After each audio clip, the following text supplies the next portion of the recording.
Yo, halo, welcome back to my channel. Seperti biasa, jika seandainya saya kembali mengupload sebuah video di platform YouTube ini, berarti saya memiliki sebuah tugas atau kewajiban dari dosen fakultas Universitas Islam Tinggi itu.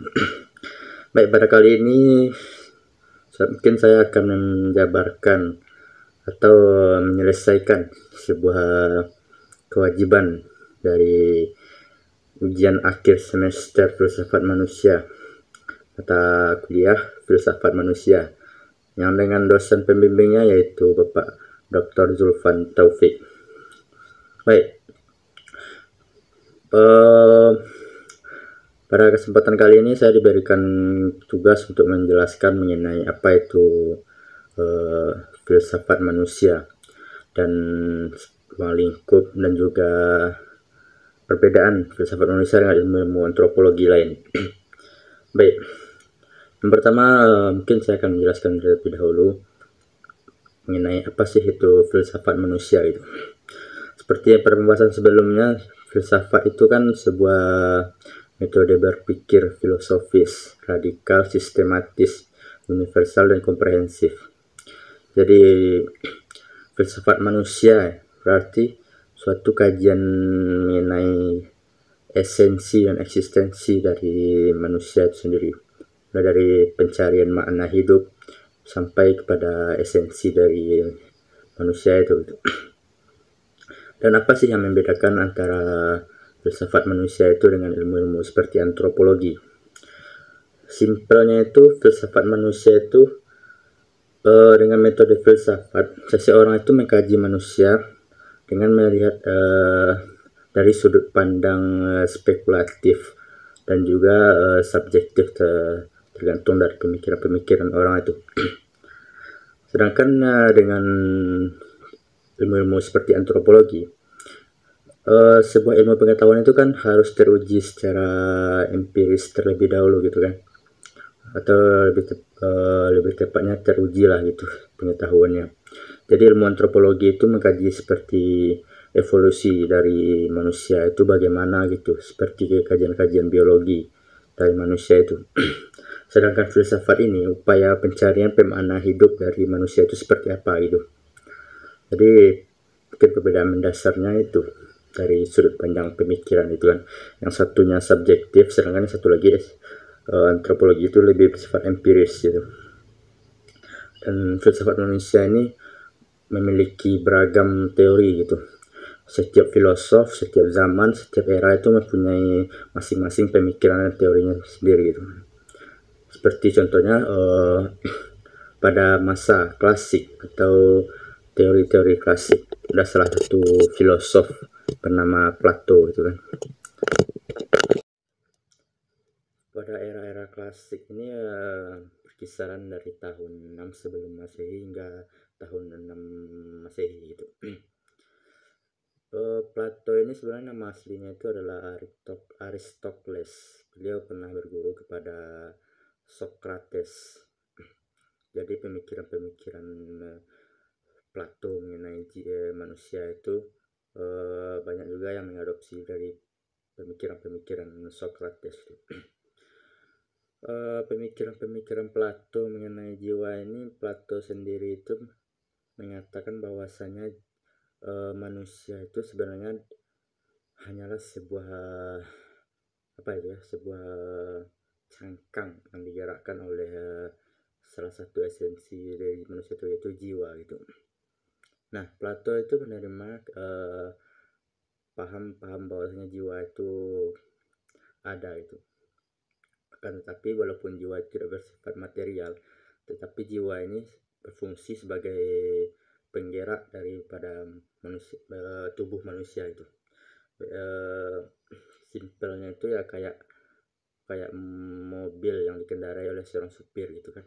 Supirnya itu adalah penggerak utamanya atau disebut juga dengan jiwa, dan mobil itu adalah cangkang atau tubuh manusia itu sendiri gitu.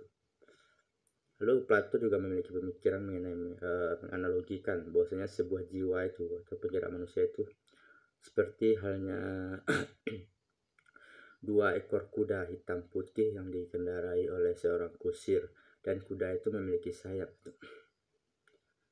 Plato menggambarkan kuda itu berwarna hitam putih, yang mana kuda hitam berarti sebuah hawa nafsu manusia atau jiwa nafsu gitu. Lalu kuda putih berarti keberanian atau apa itu, ya sebuah rasa yang mulia gitu. Lalu sebuah kuda itu dikendarai oleh seorang kusir, yang mana kusir ini atau dikenal dengan istilah pemikiran atau logostikos kalau dalam bahasa Yunani, pemikiran Plato itu. Logostikos ini atau kusir ini adalah sebuah pikiran yang akan mengendalikan kuda hitam dan kuda putih. Maksudnya itu hawa nafsu dan juga rasa-rasa hasrat seperti keberanian itu bisa dikendalikan oleh sebuah pikiran atau logostikos gitu. Lalu yang terakhir yaitu analogi sayap dari sebuah kuda itu, yang mana sayap dari kuda itu atau dalam bahasa Yunani itu beliau mengistilahkan itu eros, itu cinta itu. Maksudnya itu beliau menganalogikan kuda itu diberi sayap, bahwasannya kuda itu memiliki akan bisa terbang tinggi atau bisa mencapai tingkatan-tingkatan teratas ketika beliau mempunyai eros atau cinta yang dianalogikan sayap itu. Jadi simpelnya Plato itu mengklasifikasikan sifat-sifat manusia itu. Ada sifat terendah yaitu sifat kuda hitam, yang mana hanya mengikuti hawa nafsu. Lalu kuda putih yang berarti memiliki sifat keberanian, dan yang kuda itu dikendalikan oleh kusir atau logostikos. Dan kusir itu bisa mengendalikan kuda apabila kuda itu mencapai tingkatan teratas dengan menggunakan kebijaksanaan atau cinta gitu. Nah, cinta itu digambarkan sayap gitu. Nah, itu hanya salah satu dari filosof klasik. Sebenarnya ada banyak filosof klasik yang memiliki teori-teori tentang jiwa. Namun mengingat waktu yang terlalu panjang ketika saya membuat video ini, saya akan lanjut ke era dari filsafat manusia, teori-teori filsafat manusia abad pertengahan. Yang mana pada abad pertengahan ini berlangsung dari era 7 Masehi sampai ke cukup lama, sampai ke 12 kalau nggak salah. 14 atau 12 gitu. Ya 14-15 lah gitu. Yang mana salah satu filosof abad pertengahan ini yaitu seperti Santo Agustinus dan Thomas Aquinas. Pada era-era abad pertengahan ini, pemikiran filsafat manusia itu lebih banyak dikait-kaitkan dengan ajaran-ajaran teolog, yang mana pada abad pertengahan ini kan terkenal dengan pusat filsafatnya itu kepada ajaran-ajaran agama atau teologi gitu kan, teologi Kristen. Mengenai teori filsafat manusia abad pertengahan ini, saya akan menjabarkan pertama itu bagusan Santo Agustinus. Mungkin yang pertama Thomas Aquinas saja lah ya. Oke. Yang pertama Thomas Aquinas, hampir sama dengan Plato. Thomas ini juga mengklasifikasikan sifat atau tingkatan-tingkatan jiwa manusia itu. Yang pertama itu jiwa vegetatif, yang mana maksudnya itu jiwa vegetatif ini adalah jiwa-jiwa orang yang hanya tahu untuk berkembang hidup gitu, berkembang biak lah gitu ya.